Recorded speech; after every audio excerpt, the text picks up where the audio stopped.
नमस्कार, रण क्षेत्र देख रहे हैं आप। आपके साथ मैं हूं लावनी विनीत। बेहद खास मुद्दा आज एक बार फिर आपके बीच लेकर आई हूं। बिल्कुल, भारत ने आखिर कर ही दिया है। क्या कर दिया है आखिर भारत ने ऐसा, जिसकी चर्चा दुनिया भर में हो रही है?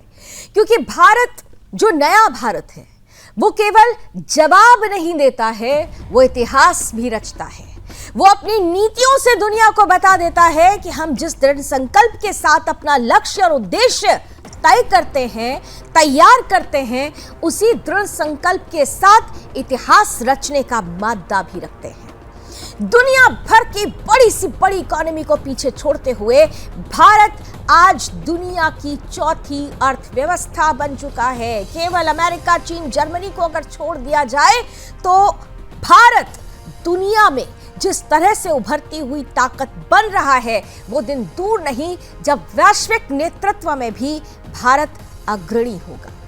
ये भारत की ही शक्ति है जो न केवल कूटनीति और सैन्य ताकत में परिलक्षित होती है, बल्कि वो तो अब अर्थनीति में भी परिलक्षित हो रही है। क्योंकि ये जो आर्थिक रण क्षेत्र है, वहां पर भी भारत का दबदबा बोल रहा है।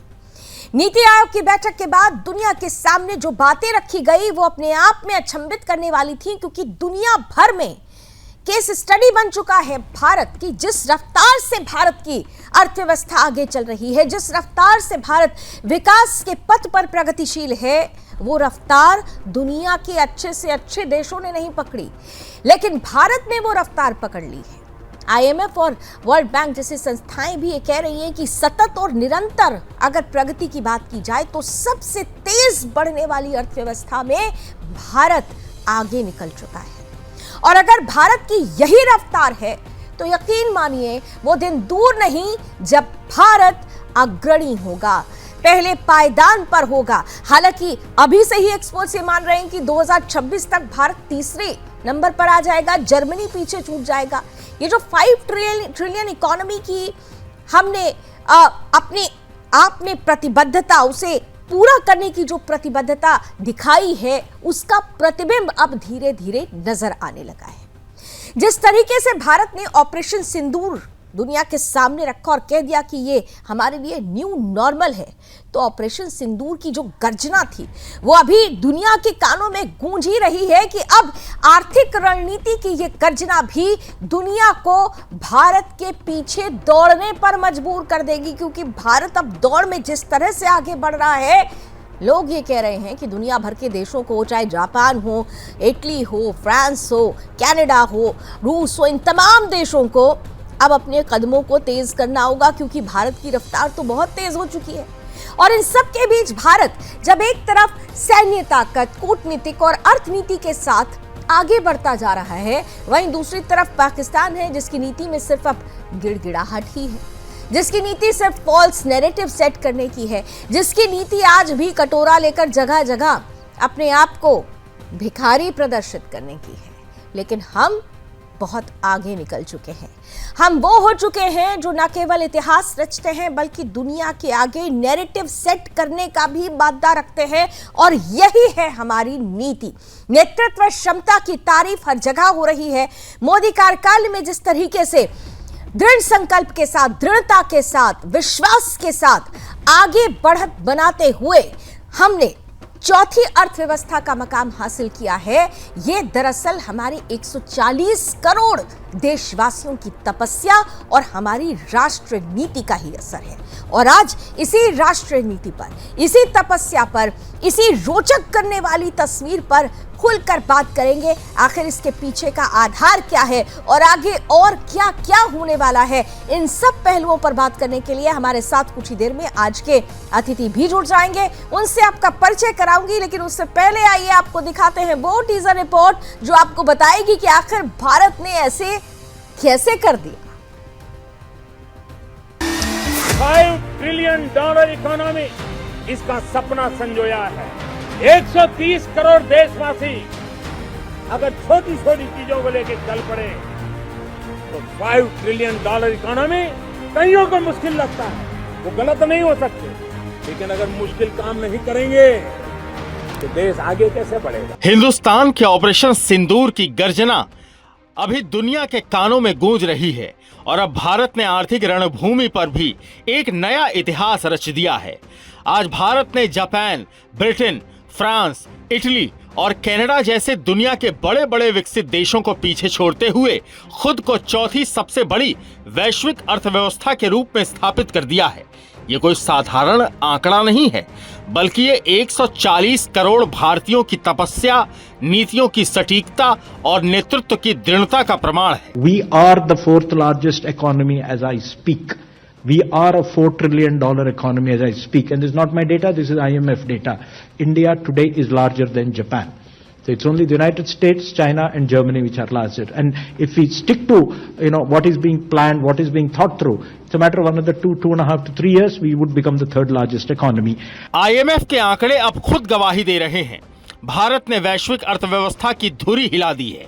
अमेरिका, चीन और जर्मनी को छोड़ दें तो अब पूरी दुनिया की अर्थव्यवस्थाएं भारत के पीछे हैं और 2026 तक भारत की जीडीपी 4,187 अरब डॉलर होगी। विकास दर की बात करें तो 2025 में 6.2% और 2026 में 6.3% की रफ्तार से भारत की अर्थव्यवस्था आगे बढ़ेगी, जो कि वैश्विक औसत से कहीं ज्यादा है। यानी अब भारत सिर्फ उभरती हुई ताकत नहीं, बल्कि वैश्विक नेतृत्व की सीढ़ियों पर तेजी से चढ़ता हुआ राष्ट्र है।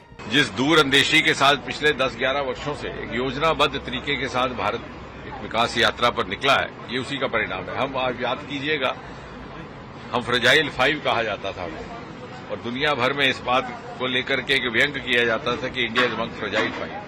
देखते ही देखते हम टॉप 5 में आए, अब 4 में, और धीरे धीरे उस अव्वल दर्जे में जिसका नाम 2047 का भारत होगा, जिसे हम विकसित भारत भी कहते हैं। देश दुनिया भर की चौथी अर्थव्यवस्था के ऊपर आ गए हैं। अभी जापान को हमने पछाड़ा है और मैं समझता हूँ 2027 तक हम दुनिया की तीसरी बड़ी अर्थव्यवस्था में पहुंचेंगे। $5 ट्रिलियन तब तक हमारी अर्थव्यवस्था होगी और 2047 तक हम एक और बड़ी छलांग लगा करके हम अपेक्षा तो करते हैं कि कहीं पहले दूसरे स्थान पर भी पहुंच जाए। लेकिन देश की अर्थव्यवस्था को आगे बढ़ाने का जो कार्यक्रम मोदी जी ने दिया है, शायद दुनिया का कोई और नेता इस प्रकार सोचता हो। लेकिन कहानी सिर्फ अर्थव्यवस्था की नहीं है, ये कहानी है सैनिक ताकत, रणनीतिक सोच और आत्मनिर्भरता के संकल्प की। 2013-14 में 2.53 लाख करोड़ के रक्षा बजट से शुरू हुआ सफर अब 6.81 लाख करोड़ रुपए तक पहुंच चुका है। अब भारत सिर्फ रक्षात्मक नहीं, आक्रामक रणनीति के साथ दुश्मनों के घर में घुसकर वार करता है।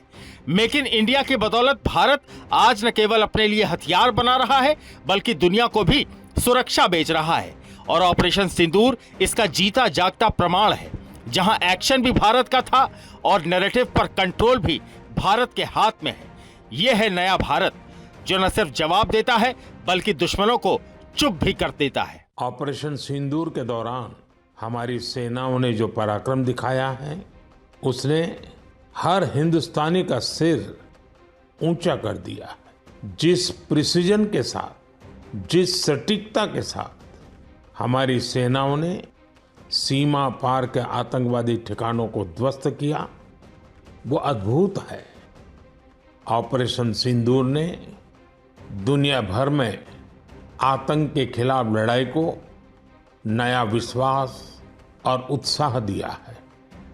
साथियों, ऑपरेशन सिंदूर सिर्फ एक सैन्य मिशन नहीं है, ये हमारे संकल्प, साहस और बदलते भारत की तस्वीर है।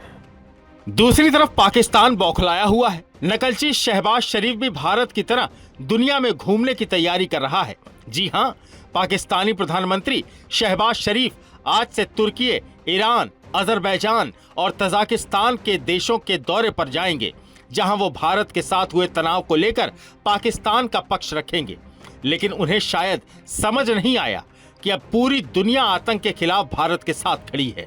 आज भारत की सर्जिकल कूटनीति को वैश्विक समर्थन मिल रहा है। आज पूरा देश आतंकवाद के खिलाफ एकजुट है, आक्रोश से भरा हुआ है, संकल्पबद्ध है।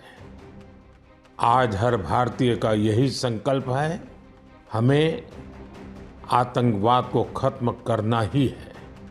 आर्थिक मोर्चे पर चौथी सबसे बड़ी अर्थव्यवस्था बनना हो या ऑपरेशन सिंदूर जैसी सर्जिकल कूटनीति, भारत हर मोर्चे पर मजबूती से डटा है।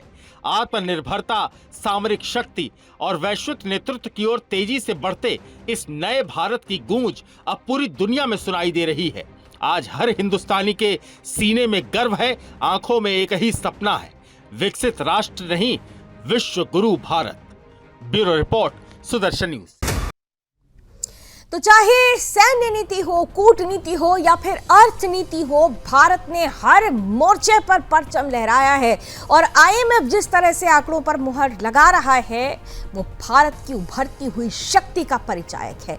ये है वो भारत जो जवाब भी दे रहा है और इतिहास भी रच रहा है, और ये सब कुछ संभव हो सका है एकता की वजह से। एकजुट होकर 140 करोड़ की देशवासियों ने, 140 करोड़ की जो आबादी है हमारी, उसने मिलकर जब अपने नेतृत्वकर्ता पर भरोसा दिखाया तो ये उस भरोसे की भी जीत है। और ये जीत क्या दुश्मनों को चुभ रही है? क्या हमें अपनी नीति को और ज्यादा आक्रामक कर देने की जरूरत है? ये तमाम बातें होंगी आज चर्चा में, और इस चर्चा में इन बातों का जवाब देने के लिए, इन सवालों का जवाब देने के लिए हमारे साथ जो अतिथि होंगे, अब आइए उनका परिचय आपसे कराती हूँ, स्वागत करती हूँ। इस वक्त मैं देख पा रही हूँ हमारे साथ देश के जाने माने रक्षा विशेषज्ञ हैं, हमारे साथ वीर चक्र प्राप्त कर्नल टीपीएस त्यागी सर जुड़ चुके हैं। जय हिंद सर, बहुत बहुत स्वागत है। देखा आपने, एक वक्त था कि आप और हम जब मिलते थे तो आपने कहा था, और ये वक्त अगर मैं गलत नहीं हूं तो ये बालाकोट एयर स्ट्राइक के समय की बात है, आपने कहा था कि देखिए अभी तो ये शुरुआत है, अभी तो सिर्फ ये आगाज है, अंजाम वो होगा जिसकी कल्पना भी किसी ने नहीं की होगी। तो अब मुझे लगता है कि अब कल्पना से परे जाकर भारत ने जो कर दिया है, भारत आज केवल उभरती हुई ताकत ही नहीं नजर आ रहा है, बल्कि वैश्विक मकाम जो हासिल कर रहा है उसके पीछे सैन्य ताकत, कूटनीति और अर्थनीति, तीनों का ही समावेश है। कैसे देखते हैं आप सर अब भारत को? बिल्कुल बिल्कुल सही कहा लावनी जी आपने। मैं इसको ऐसे देखता हूं कि जो आज हो रहा है या जो ऑपरेशन सिंदूर में हुआ वो केवल एक मिलिट्री ऑपरेशन नहीं था, बल्कि वो बदलते हुए भारत की एक तस्वीर भी थी। और जो बदलाव है, बदलाव ऐसा नहीं है कि दूसरे देशों में नहीं आया है, लेकिन हिंदुस्तान में जो बदलाव है उसकी ये कहे कि उसकी गति बढ़ी है, ऐसा भी नहीं है।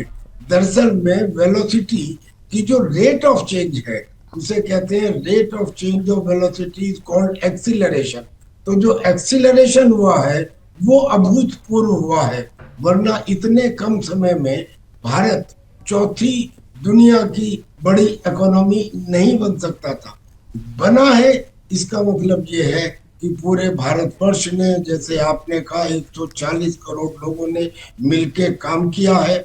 हमारे फौज ने, हमारे साइंटिस्ट ने, हमारे इंजीनियर्स ने, और खास तौर पे अब दो इसमें एलिमेंट और ऐड करने पड़ेंगे, जिसमें एक एलिमेंट है साइबर और दूसरा एलिमेंट है स्पेस। इन दोनों के अंदर भी स्पेस में हमने वो कमाल करके दिखाया है, जैसे चंद्रमा के ऊपर या मंगल के ऊपर हम लोग गए हैं, तो वो अनपैरेलल्ड है। मेरा कहने का मतलब ये है कि हमारे जो काम है वो केवल ऐसे नहीं है कि अच्छे काम है, वो काम है जिन्होंने रिकॉर्ड स्थापित किया है। मैं उदाहरण के तौर पे 2-3 चीजें आपको बताता हूँ।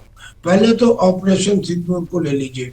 ऑपरेशन सिंदूर में एक चीज बाहर से नहीं आई जी, हिंदुस्तान के अंदर बनाई गई। क्या नाम? आकाश तीर air defence control and reporting system. एक ऐसा सिस्टम जो हाइब्रिड वारफेयर हो या क्रॉस बॉर्डर वारफेयर हो या कोई एसिमेट्रिक वारफेयर हो या नॉर्मल वारफेयर हो, कन्वेंशनल वारफेयर हो, यानी कि पहली बात तो ये कि हर तरह के वारफेयर में काम करने वाला ऐसा एयर डिफेंस सिस्टम दूसरा नहीं है जी। अगर हम बात करते हैं S-400 की, मान लिया कि 600 किलोमीटर दूर तक वो टारगेट को चेक करता है।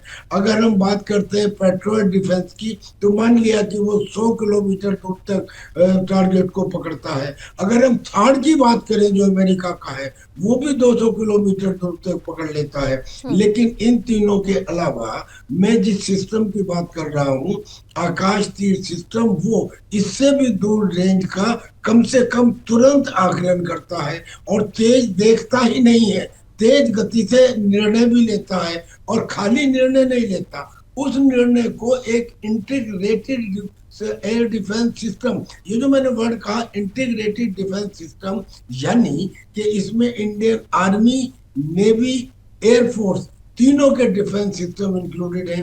काइनेटिक भी है, नॉन काइनेटिक भी है, लॉन्ग रेंज की मिसाइल भी है, शॉर्ट रेंज की मिसाइल भी है, लो एल्टीट्यूड पर कंट्रोल करने वाली और हाई एल्टीट्यूड पर कंट्रोल करने वाली भी है। और मजे की बात यह है कि ये सब चीजें एक सिस्टम में, एक command and control and communication plus IRS यानी कि इंटेलिजेंस, रिकॉग्निशन और सर्विलेंस, इन सब में मिलके जो काम किया, वो दीवार का नाम जो था वो था जो पाकिस्तान के लिए काल बनी और दुनिया के लिए मिसाल बनी। उस एयर डिफेंस सिस्टम को डेवलप करने के लिए हमें किसी दूसरे देश के पास नहीं जाना पड़ा।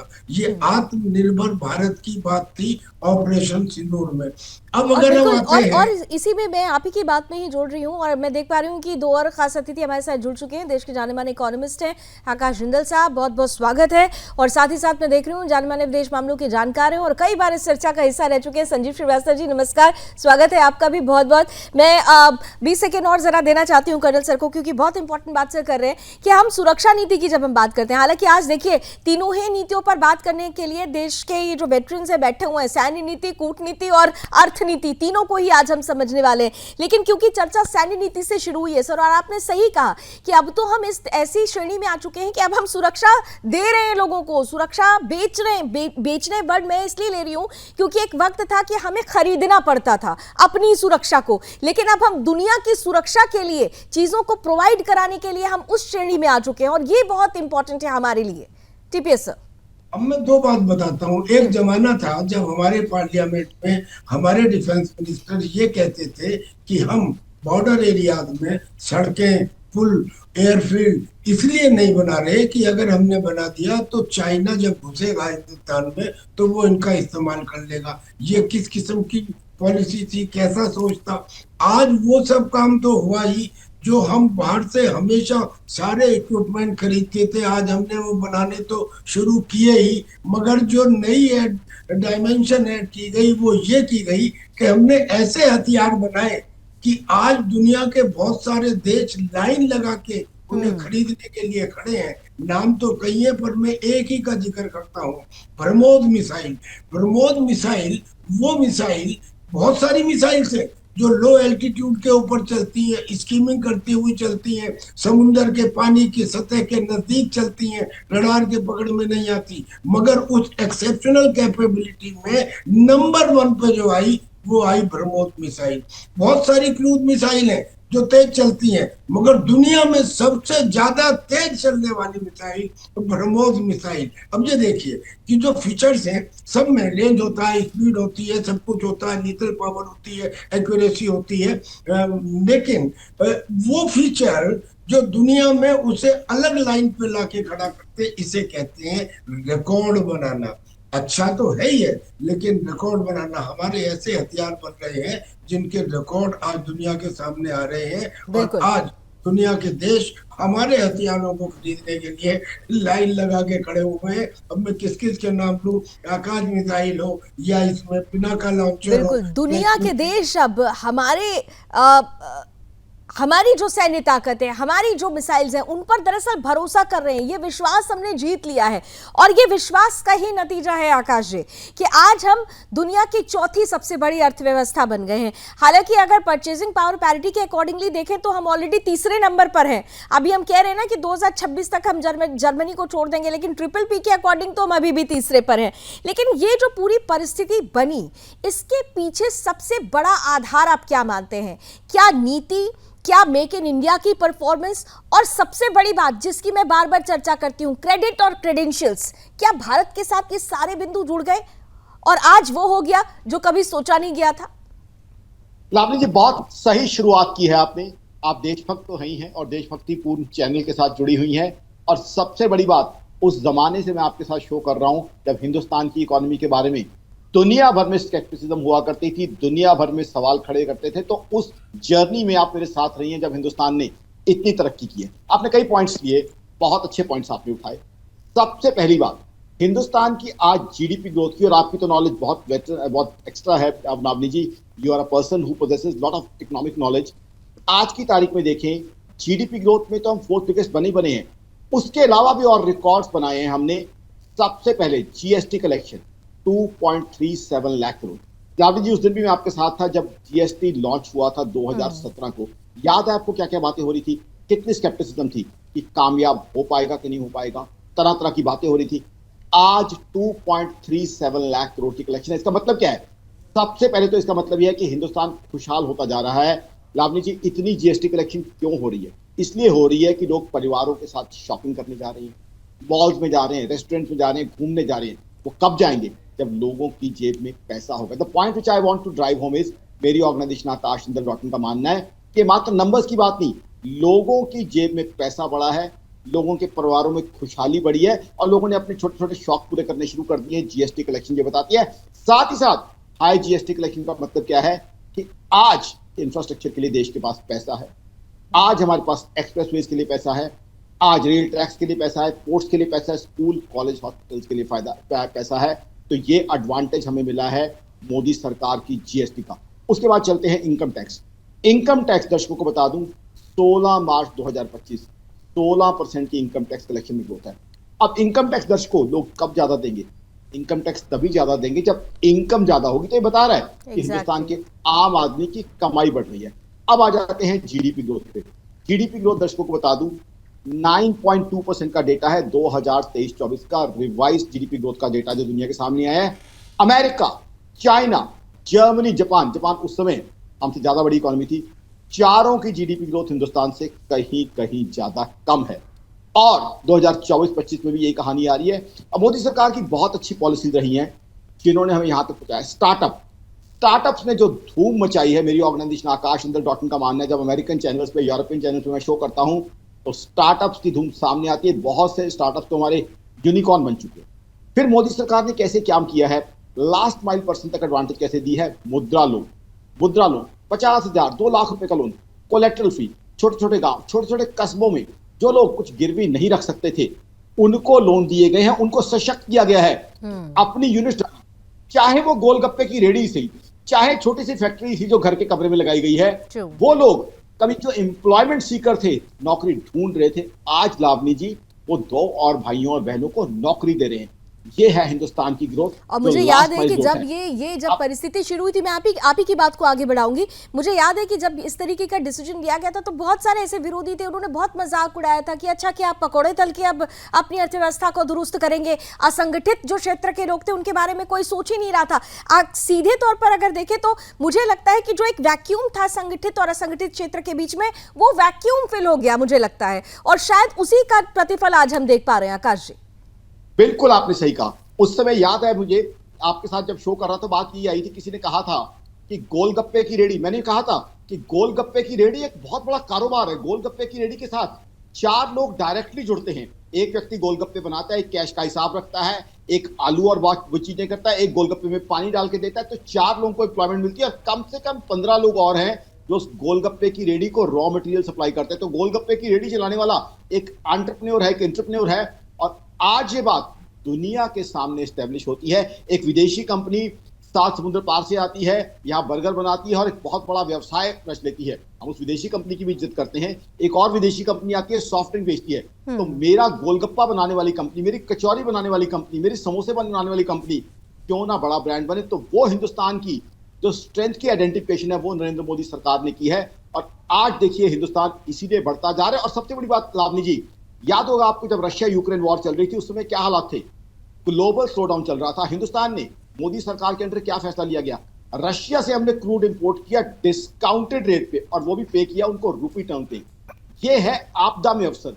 आपदाएं हमारे लिए भी आई, कोरोना हमारे सामने भी आया, रशिया यूक्रेन वॉर हमारे सामने भी आई, इजराइल इशू हमारे सामने भी आया, लेकिन उस समय भी हमारी सरकार ने सॉल्यूशन ढूंढे। हमारी सरकार ने स्थिति को भांपते हुए, स्थिति को समझते हुए देखा इकोनॉमी को कैसे चलाना है। बहुत इंपॉर्टेंट बात आपने कही कि कभी भी आपदा आई तो आपदा को अवसर बनाया गया और उसी से ही सॉल्यूशंस निकल गए। और संजीव जी, सबसे इंपॉर्टेंट ये था कि हम जब सॉल्यूशन निकाल रहे थे तो हमने अपना जो ट्रांसपेरेंसी थी और जो हमारा लक्ष्य और उद्देश्य था उसे हमने तय करके रखा हुआ था। संजीव जी, आप ही के पास आ रही हूँ क्योंकि मैं टीपीएस सर की बात और आकाश जी की बात को आगे ले जाते हुए आपके पास प्रश्न लेकर आ रही हूँ कि ताकत की जब हम बात करते हैं, सैन्य ताकत, अर्थ की ताकत, ये सब हमें नजर आ रहा है, लेकिन जियोपॉलिटिकल सिचुएशन जो बनी, अगर हम खासतौर से साउथ एशिया की बात कर लें या हम दुनिया के स्तर पर देख लें, दुनिया भर में जो विश्व युद्ध चल भी रहे थे, भारत ने बड़ी तटस्थ भूमिका निभाई थी।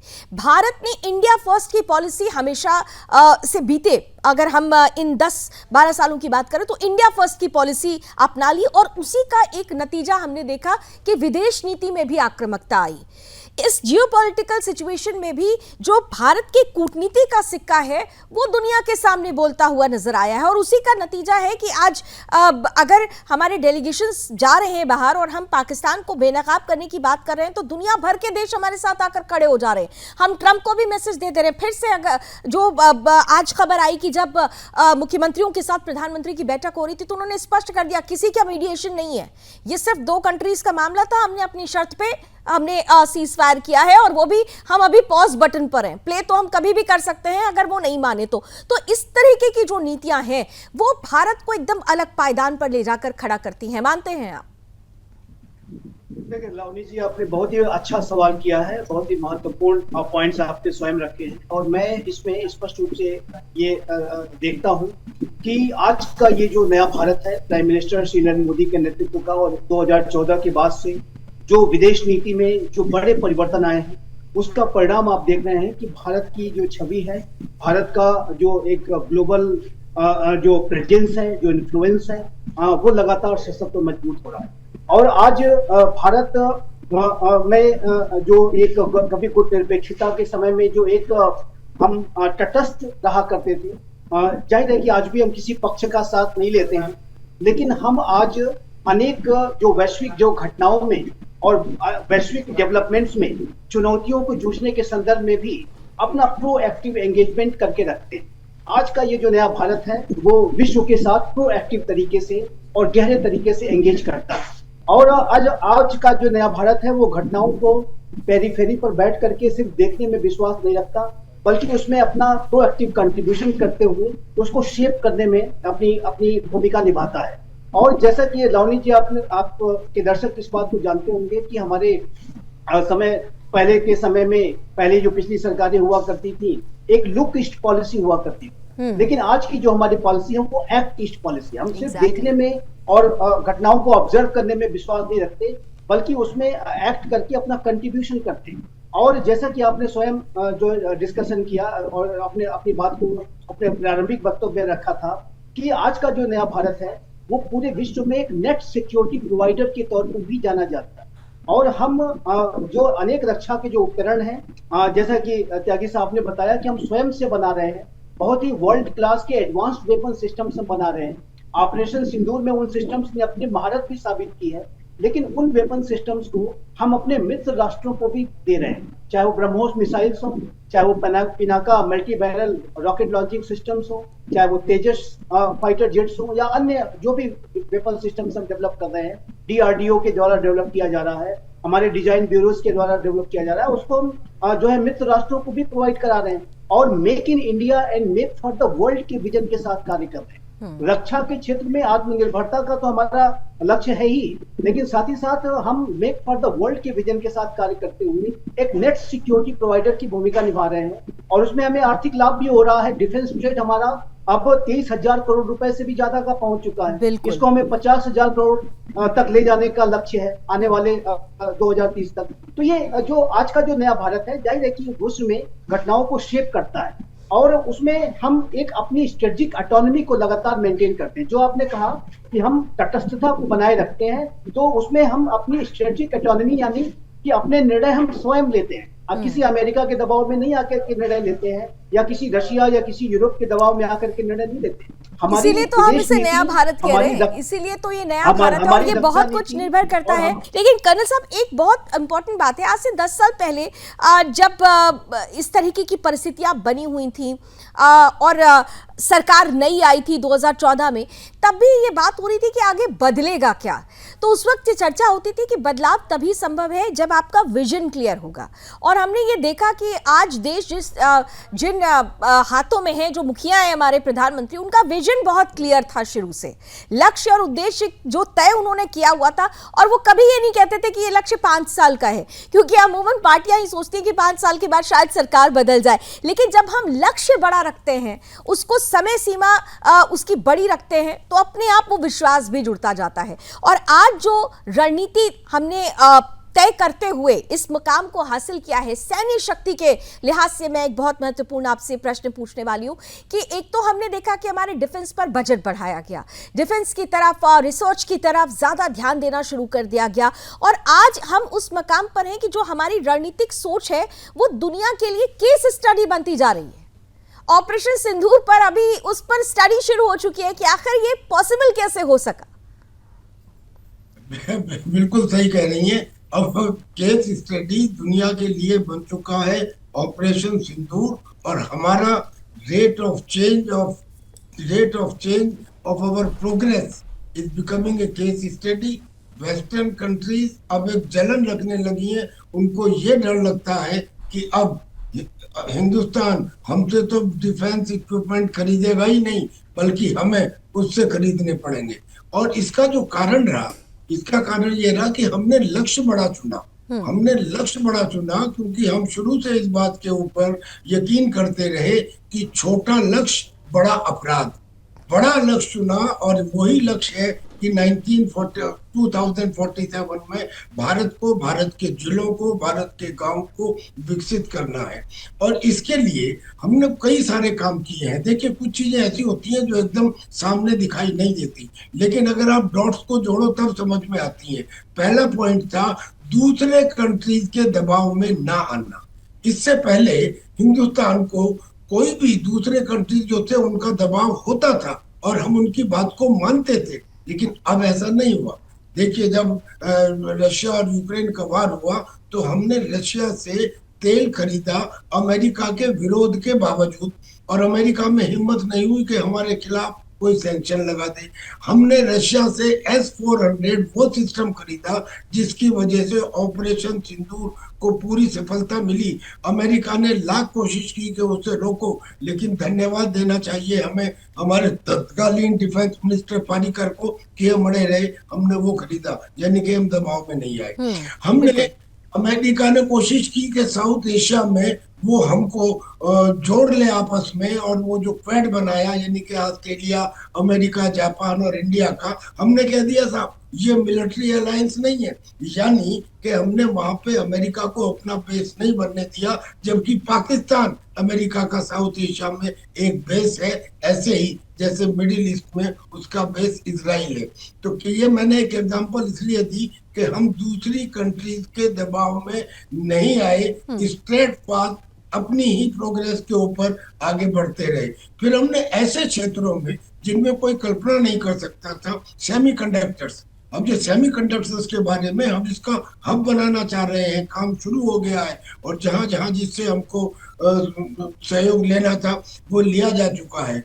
दूसरा क्षेत्र है डायरेक्टेड एनर्जी वेपन्स, यानी कि अब ऐसा नहीं है कि साहब आपको केवल ड्रोन बनाने हैं, बल्कि एंटी ड्रोन सिस्टम जो स्वार्म आते हैं, जो उसके लिए भी एक भार्गव अस्त्र बनाया है, उसकी 3 ट्रायल भी हो चुकी हैं। और डायरेक्टेड एनर्जी वेपन्स यानी कि इलेक्ट्रोमैग्नेटिक वेव से ही दूर किसी भी एरियल टारगेट को तबाह कर देना, ये DEW is a new thing which is necessary and we have already started it, we have made it is only now expanding.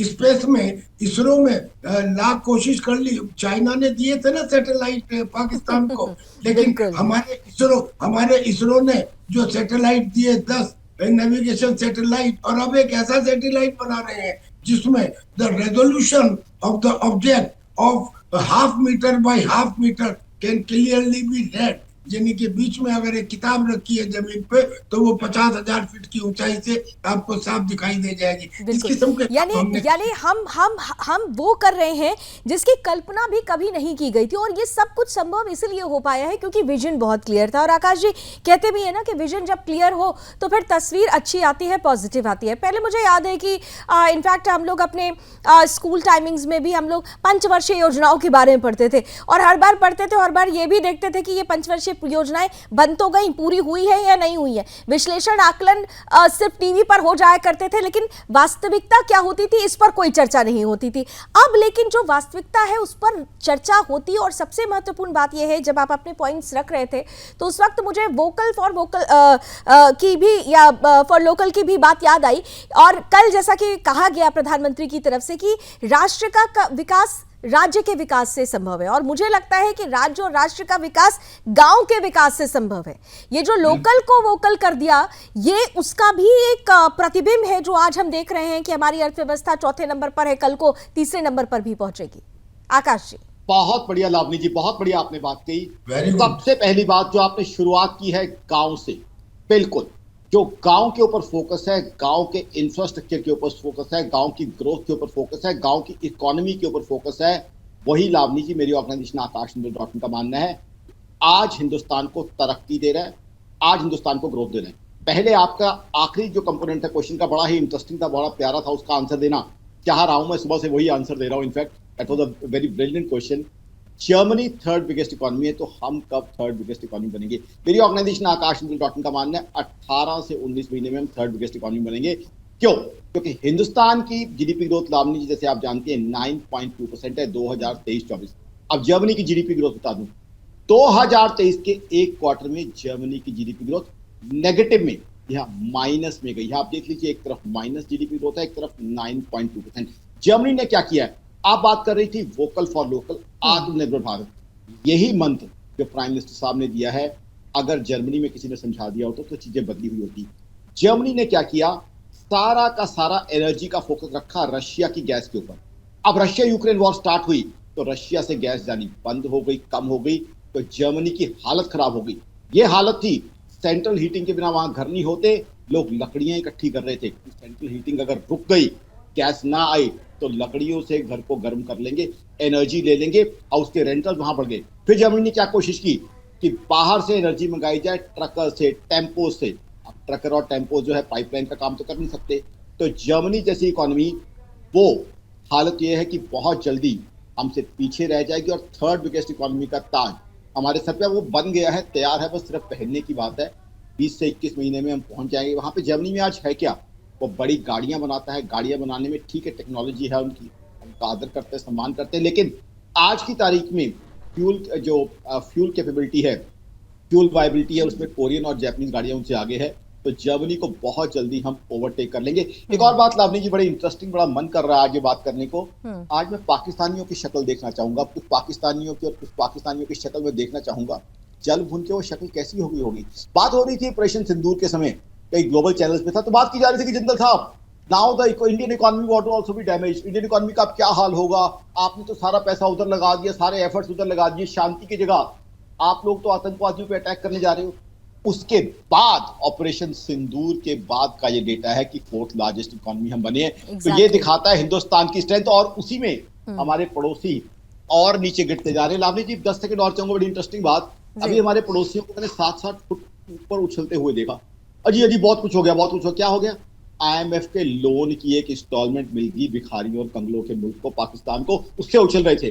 वो ये समझ भी नहीं पा रहे थे कि लोन के गर्त में और गहरे घुसते जा रहे हैं। जो भी लोन लेना है वो लोन भी वापस करना है, साथ ही साथ उसके ऊपर इंटरेस्ट भी देना है। तो आप देख लीजिए क्या हालत है उनकी, वो भिखारी और कंगलेपन में और गहरे धंसते जा रहे हैं। और हम जिनकी अर्थव्यवस्था मैं हमेशा से कहती हूँ कि गधों और भिखारियों से चलती हो, तो फिर उनकी अर्थव्यवस्था का तो कोई कंपैरिजन ही नहीं हो सकता। मुझे तो लगता है कि वो कंपेयर ही बेईमानी हो जाती है। जो लोग कंपैरिजन करने पर आते भी हैं तो वो बेईमानी सरीखे लगता है, क्योंकि आप समझ सकते हैं कि हमारे यहाँ गधों को क्या समझा जाता है और उनकी अर्थव्यवस्था गधों से चलती है। बहरहाल संजीव जी देखिए कि बहुत ये एक ऐसी चर्चा है, मुझे लगता है कि अगर हम अगले 2 घंटे भी बैठे रहें तो ये चर्चा खत्म नहीं होगी। क्यों? क्योंकि भारत की उभरती हुई शक्ति है। लेकिन विदेश नीति की क्योंकि बार बार बात हो रही है, हमने लगातार देखा है कि विदेश नीति में आक्रामकता अपनाई गई है। हम वसुधैव कुटुंबकम की भावना के साथ मित्र देश बनकर दुनिया के सामने खड़े हुए जब जब भी मुसीबत आई, लेकिन जब नीति निर्धारण की बात आई वहां पर हमने अपने से, स्व से जिसे कहते हैं, और जब तक हम स्व की भावना कहते हैं ना कि भारत को हमने अभी तक क्या होता था कि हम दूसरे देशों से, अमेरिका से पूछते थे कि जी क्या करें, कैसा रहेगा, ये कदम ठीक होगा कि नहीं, लेकिन हमने उस सोच को पीछे किया, हमने अपनी सोच को आगे रखा उन नीतियों में भी, और उस विदेश नीति के ही बदौलत आज हमारा सिक्का बोल रहा है। आपने बिल्कुल सही कहा। ये और मुझे आज माफी चाहती हूँ, 10 सेकंड के लिए रोक रही हूँ, मुझे आप लोग करेक्ट कर सकते हैं, मुझे आज सुषमा स्वराज जी की याद आ रही है जब उन्होंने यूएन में जो संभाषण दिया था और उस वक्त जो उन्होंने कहा था वो बातें कि भारत को जो लोग कम आंक रहे हैं वो दरअसल भारत को पहचान ही नहीं पाए हैं। आज भारत को पहचानने की जरूरत है और हमने बता भी दिया कि हम क्या हैं। संजीव जी। जी जी जी, बिल्कुल सही आपने कहा। और हमारी बड़ी नेता पूर्व विदेश मंत्री सुषमा स्वराज जी का आपने जिक्र किया। जाहिर है कि यूनाइटेड नेशन मंचों पर उन्होंने अपने अनेक संबोधनों के माध्यम से जो अपनी बातें हैं वो पूरे रखी। और ये जो भारत है वो अब अपनी जो वैश्विक भूमिकाओं को बहुत अच्छी तरीके से और प्रोएक्टिव तरीके से, असर्टिव तरीके से निभा रहा है। और ये जो भारत है वो वसुधैव कुटुंबकम की भावना के साथ कार्य करता है। जैसा कि सुषमा स्वराज जी ने अनेकों बार अपने संबोधनों में कहा था कि हम पूरे धरा को, पूरे विश्व को अपने परिवार की तरह से देखते हैं। और आज के प्राइम मिनिस्टर श्री नरेंद्र मोदी हमारे उनके वचनों को, आपके भाषणों को देखें तो उसमें इसी बात को उन्होंने बार बार उद्धृत। और जो G20 का हमने महासम्मेलन आयोजित किया उसमें भी हमने one family, one earth, one future की बात कही। और ये जो भारत का विजन है बहुत ही क्लियर है।